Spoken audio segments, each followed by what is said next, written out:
Haya. Mule aseo. Gaine mwega. Hede siothe. Sinasikia watu wanaongea Kikuyu hapa. Na Kikuyu ni kama national language. Asanteni sana kwa kutukaribisha hapa Machakos. Nawaona.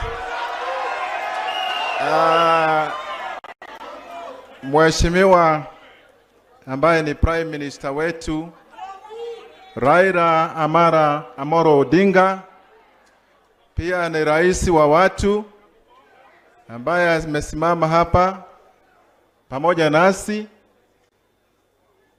Vice President wetu hapa Kalonzo Musyoka, na pia viongozi wa bunge wote, maseneta wote, magavana wote tunasema ni vizuri kwa kuja hapa. Mimi nimepata huu ujumbe jana kupitia Mheshimiwa Mawadhe, na nikasema kwa sababu Mawadhe ni rafiki wetu huko Embakasi, tumekuwa na yeye kila wakati tuko na shida, Mheshimiwa Mawadhe yako pamoja nasi, ndio tukaamua tuje mpaka hapa ili tumpatie solidarity kwa sababu ni mtoto wetu.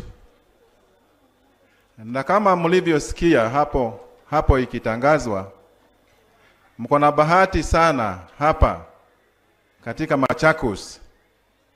Mko na Mheshimiwa Raila Amolo Odinga ambao ni kingpin wa huko Bondo, na pia Kenya mzima.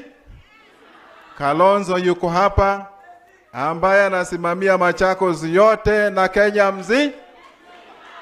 Na pia kuna chairman wa Mount Kenya pale wapi? Hapa.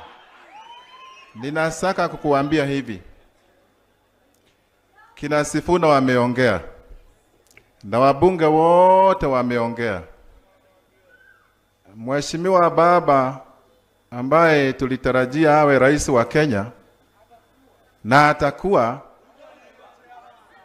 mimi alituambia Kalonzo aongoze hii upande wa dialogue. Na Mheshimiwa Vice President Kalonzo Musyoka amefanya juhudi yake yote, amepambana na hawa watu na hakushindwa. Ningesema alijaribu yake yote. Na vile Mheshimiwa Sifuna amesema hapa, mimi naungana na yeye kusema hivi. Sasa baba, tupatie direction. Tupatie direction leo.